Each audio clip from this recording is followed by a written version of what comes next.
মজা লাগিছে। আজি তুমি মোক সেই সুখ দিলা যি মোৰ স্বামীয়ে দিবলৈ পৰা নাছিল, যাৰ বাবে মই ইমান দিন ছটফটাই আছিলোঁ। প্ৰিয় দৰ্শক, মই সঞ্জীৱ। আপোনালোক সকলোকে সঞ্জীৱ মটিভেশ্যনৰ অন্য এটা ভিডিঅ'লৈ স্বাগতম জনাইছোঁ। পুনৰ এটি নতুন কাহিনী লৈ আপোনালোকৰ মাজলৈ আহিছোঁ। যদিহে হাতত অলপ সময় আছে তেনেহ'লে ভিডিঅ'টি শেষলৈকে শুনিব বুলি আশা ৰাখিলোঁ। মোৰ নাম সুমন। মোৰ বয়স এতিয়া 45 বছৰ। বয়সৰ তুলনাত এতিয়া মই অলপ বেছি শকত হৈ গৈছিলোঁ আৰু মোৰ গাৰ বৰণটো মাগুৰ বৰণীয়া। যোৱা কিছু মাহৰ পৰা মোৰ বৈবাহিক জীৱনটো ভালদৰে চলা নাছিল, কাৰণ মোৰ স্বামীৰ মোৰ ওপৰত এতিয়া একেবাৰে ৰুচি নাছিল। মৃদুলে আমাৰ ওপৰ মহলাৰ এটা কোঠাত ভাড়াত আছিল। তাৰ লগত মোৰ প্ৰায় কথা বতৰা হৈ থাকে। মই এতিয়া ঘৰতে বহি থকাৰ কাৰণে মোৰ ওজনটো বাঢ়ি গৈছিল। মোৰ স্বামীৰ মোৰ ওপৰত একেবাৰে ইণ্টাৰেষ্ট কমি যাবলৈ ধৰিলে, কিন্তু মোৰ ভিতৰৰ কামনাই মোক সদায় উত্তেজিত কৰি থাকিছিল। যেতিয়া মই মৃদুলৰ মুখামুখি হৈছিলোঁ তেতিয়া সি মোৰ লগত কথা পতাৰ বাহানা বিচাৰিছিল। প্ৰায় এমাহ এনেকৈ পাৰ হৈ গৈছিল, আৰু এই এমাহত মই এবাৰো মোৰ স্বামীৰ লগত নিশা কটোৱা নাছিলোঁ। হয়তো এইটোৱেই কাৰণ আছিল যাৰ বাবে মই মৃদুলৰ লগত ইমান সহজ হৈ পৰিছিলোঁ। আমাৰ মাজত বহুত দূৰত্ব হৈ যোৱাৰ কাৰণে, নাইবা নিসংগতাৰ কাৰণেই মই মৃদুলৰ ফালে আকৰ্ষিত হ'বলৈ ধৰিছিলোঁ। মোৰ স্বামীয়ে মোৰ প্ৰতি একেবাৰে গুৰুত্ব দিয়া নাছিল। ঘৰৰ কাম বনত অলপো মোক সহায় কৰা নাছিল। মোৰ স্বামীয়ে গোটেই দিন বাহিৰতে থাকিছিল আৰু সন্ধিয়া বহুত দেৰিকৈ ঘৰত সোমাইছিলহি। আগতে যেতিয়া মই ইংগিত দিছিলোঁ তেতিয়াই তেওঁ সোনকালে ঘৰলৈ আহি মোৰ লগত সময় অতিবাহিত কৰিছিল। কিন্তু আজিকালি তেওঁ মোৰ ইংগিত একেবাৰে আওকাণ কৰিবলৈ ধৰিল আৰু ভাগৰি অহা বুলি কৈ শুই গৈছিল। কেইদিনমান এনেকৈ পাৰ হৈ গ'ল। স্বামীয়ে যেতিয়া কামলৈ গুচি গৈছিল তেতিয়া প্ৰায় মৃদুলে মোলৈ ফোন কৰিছিল আৰু আমি ঘণ্টা ধৰি ঘণ্টা কথা পাতিছিলোঁ। কেইদিনমানৰ পিছত মৃদুলে মোক অকলে লগ কৰাৰ প্ৰস্তাৱ দিবলৈ ধৰিলে। ইয়াৰ মাজতে এদিন দুপৰীয়া মৃদুলে মোৰ ঘৰলৈ আহিছিল। মোৰ ডাঙৰ ল'ৰাটো স্কুলৰ পৰা আবেলি 4 বজাতহে আহি ঘৰ পাইছিলহি। মৃদুলে মোৰ স্বামীৰ কথাটো সুধিছিল। তেতিয়া মই ক'লোঁ যে তেওঁ আজিকালি তেওঁৰ কামৰ বাবে দিনভৰ বাহিৰতে থাকে। হয়তো তেওঁৰ ফেক্টৰীত কিবা ডাঙৰ সমস্যা হৈছে। তেতিয়া তেওঁ ক'লে, হয় নেকি? তাৰপিছত আমি তেনেকৈ অলপ দেৰি কথা পাতি থাকিলোঁ। মৃদুলে মোক সুধিলে যে কি তোমাৰ ইচ্ছা এতিয়া নহয় নেকি? মই একো নক'লোঁ, মাত্ৰ তলমূৰ কৰিলোঁ। তেতিয়া সি মোৰ ওচৰলৈ আহিলে আৰু মোৰ কাষতে বহিলে। তাৰ পাছত সি মোৰ হাতত ধৰিলে আৰু মোৰ লগত কথা পাতিবলৈ ধৰিলে। সি মোৰ দুবাহুত হাত ফুৰাই মোক মান্তি কৰাবলৈ চেষ্টা কৰিছিল। মই তেতিয়া কোনো বিৰোধিতা নকৰিলোঁ, কিন্তু মই তাক খোলাখুলিকৈ একো ক'বলৈ পৰা নাছিলোঁ। মই বিৰোধিতা নকৰা দেখি সি মোৰ ডিঙিৰ পৰা মুখলৈকে চুমা খাবলৈ ধৰিলে। মোৰো তাৰ এই আচৰণৰ পৰা কিবা এটা হ'বলৈ ধৰিলে। ময়ো তাৰ দুবাহুত সোমাই গৈ থাকিলোঁ। অলপ দেৰিৰ পিছত ময়ো তাক সমানে সহায় কৰিবলৈ ধৰিলোঁ। এনেকুৱা লাগিবলৈ ধৰিছিল যেন আমি বহু বছৰৰ পিছত লগ পাইছোঁ আৰু ইজনে আনজনৰ মাজত হেৰাই গৈছিলোঁ। তেতিয়াই হঠাতে মোৰ সন্তানৰ কান্দোনৰ শব্দ আহিল। তেতিয়াই মই তৎক্ষণাত মৃদুলৰ পৰা আঁতৰি আহিলোঁ আৰু ভিতৰলৈ গৈ ঝুলনাৰ পৰা মোৰ সন্তানটোক উঠাই কোচত ল'লোঁ। তাৰ ভোক লাগিছিল, সেইবাবে সি বিচনাতে বহি তাক গাখীৰ খুৱালোঁ। কিছু দেৰিৰ পিছত মৃদুল মোৰ কোঠালৈ আহিলে আৰু মোক চাবলৈ ধৰিলে। মোৰ ওচৰতে বহি মোক ক'লে যে তোমাৰ ওজন আগতকৈ বেছি হৈ গৈছে। তেতিয়া মই ক'লোঁ, ঘৰতে বহি বহি মতি হৈ গৈছোঁ। তেতিয়া তেওঁ ক'লে যে মোৰ তোমাক মতি যেন একেবাৰে নালাগে, বৰঞ্চ বহুত ধুনীয়া যেনহে লাগিবলৈ ধৰিছে। কথাটো শুনি মোৰ অলপ লাজ লাগি গ'ল আৰু সন্তানটোক আকৌ ঝুলনাত শুৱাই তেওঁৰ ওচৰলৈ আহি গ'লোঁ। এতিয়া মই অলপ তেওঁৰ লগত সহজ অনুভৱ কৰিবলৈ ধৰিছিলোঁ। মই সহজ হোৱাৰ লগে লগে তেওঁ মোৰ হাতত ধৰি নিজৰ ফালে টানি লৈ গ'ল আৰু মোৰ শৰীৰত হাত ফুৰাবলৈ ধৰিলে। মই নিজকে প্ৰেমৰ জুইত জ্বলি যোৱা যেন অনুভৱ কৰিছিলোঁ। মোৰ বহুত মজা লাগিবলৈ ধৰিছিল আৰু মই তেওঁৰ মূৰত হাত ফুৰাবলৈ ধৰিলোঁ। মোৰতো এনেকুৱা লাগিবলৈ ধৰিছিল যেন মই স্বৰ্গতহে বসবাস কৰি আছোঁ। এতিয়া মই প্ৰেমৰ সাগৰৰ গভীৰতালৈ সোমাই গৈ আছিলোঁ। মই মোৰ চকু মেলিলোঁ আৰু মৃদুলৰ মুখলৈ চালোঁ। সি মোৰ চকুলৈ চালে। আমি দুয়ো এতিয়া ফেঁপাই আছিলোঁ। তাৰ মুখত ভাগৰৰ ছাপ আছিল, কিন্তু এনেকুৱা লাগিছিল যেন সি কিবা এটা জিকিবলৈ ছটফটাই আছে আৰু নিজৰ গোটেই শক্তি প্ৰয়োগ কৰি আছে। আমাৰ দুয়োটাৰে এতিয়া উশাহটো একেবাৰে চুটি হৈ গৈছিল। তেতিয়াই মোৰ শৰীৰত বিজুলীৰ সুত দৌৰাৰ দৰে হ'বলৈ ধৰিলে। মই ঘামেৰে তিতি গৈছিলোঁ। মই উঠি বাথৰুমলৈ গুচি গ'লোঁ, কাৰণ মোৰ শৰীৰৰ পৰা ঘামৰ গোন্ধ ওলাবলৈ ধৰিছিল। মই গা ধুই ওলাই আহিলোঁ। তেতিয়া দেখিলোঁ যে 4 বাজিবলৈ হৈছে।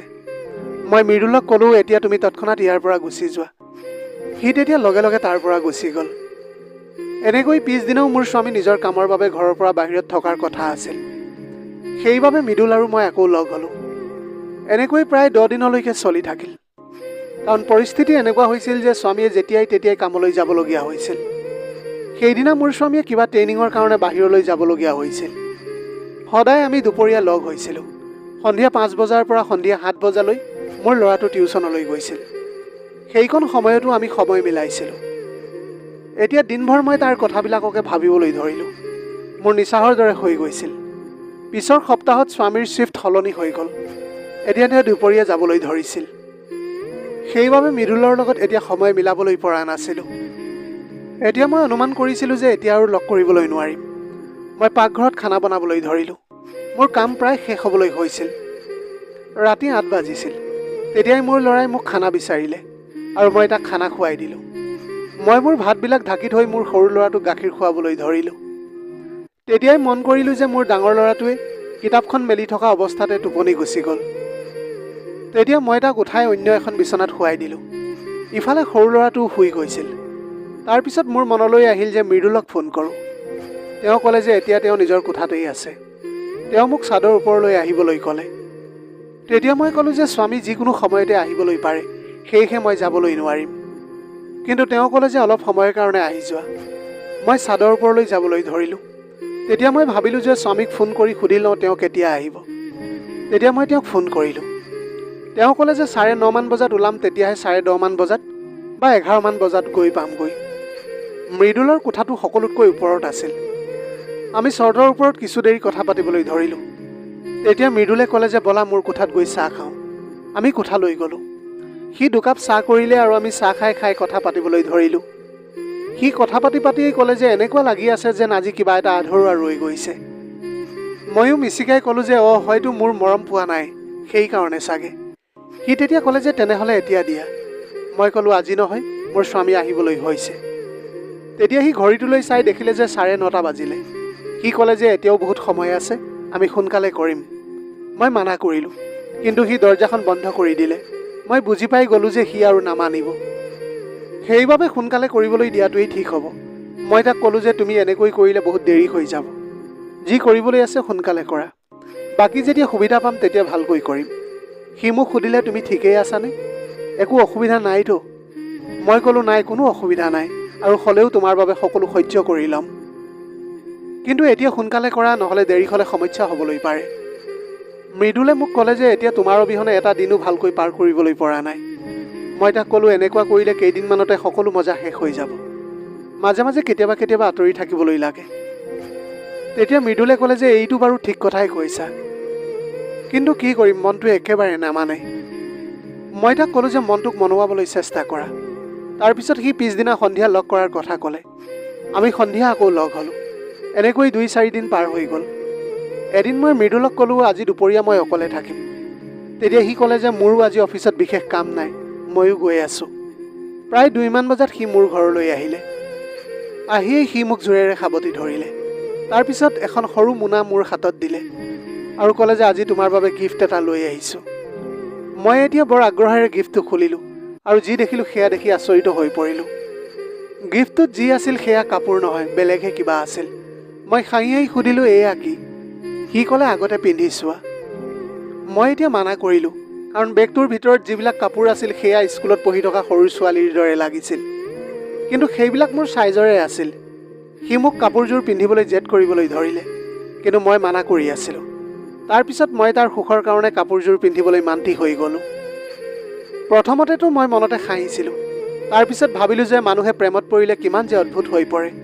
সদায় প্ৰেয়সীক বেলেগ দৃষ্টিৰে চাবলৈ ধৰে। মই সেয়া পিন্ধি ল'লোঁ আৰু নিজকে আইনাখনত চালোঁ।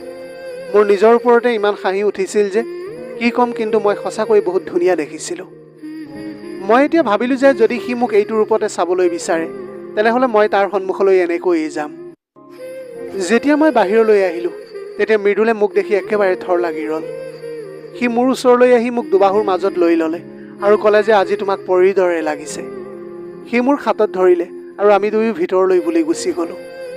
মই তাৰ মূৰৰ চুলিত আঙুলি বুলাই ভাবিবলৈ ধৰিলোঁ, মই যে ইয়াৰ লগত আৰু কি কৰি আছোঁ, যি মই কেতিয়াও ভবাই নাছিলোঁ। এইবিলাক এতিয়া খেলৰ দৰে লাগিবলৈ ধৰিছিল। ইজনে আনজনক উত্তেজিত কৰা আৰু তাৰপিছত মিলনৰ মজা। এইবিলাক ভাবি ভাবিয়েই মই কেতিয়া শুই গ'লোঁ গমেই নাপালোঁ। যেতিয়া সাৰ পালোঁ তেতিয়া দেখিলোঁ যে 2:30 বাজিবলৈ হৈ গৈছিল। মৃদুলে এতিয়াও শুই আছিল। মই ভাবিলোঁ যে এতিয়া ল'ৰাটো আহিবলৈ হৈছে, সেইবাবে ইয়াক উঠাই পঠিয়াই দিওঁ। তাৰপিছত তাক মই মাত লগাই উঠালোঁ আৰু সি উঠি তাৰ কোঠালৈ বুলি গুচি গ'ল। মই মনতে হাঁহিলোঁ আৰু তাৰপিছত বাথৰুমলৈ গুচি গ'লোঁ। এনেকৈয়ে আমাৰ দিনবিলাক বৰ মজাৰে পাৰ হ'বলৈ ধৰিলে। এনেকৈয়ে প্ৰায় 3 মাহমান আমি সিজনে সিজনক লগ কৰি থাকিলোঁ। অৱশেষত মই ভাবিলোঁ যে মই এইটো ভাল কাম কৰা নাই। কাৰণটো হ'ল মোৰ স্বামীয়ে বহুত কষ্ট কৰি দুবেলা দুমুঠিৰ কাৰণে ঘৰখন চলাবলৈ চেষ্টা কৰি গৈছে, আৰু ইফালে মই অলপমান সুখৰ কাৰণে মোৰ স্বামীক সদায় মই ঠগি গৈ আছোঁ।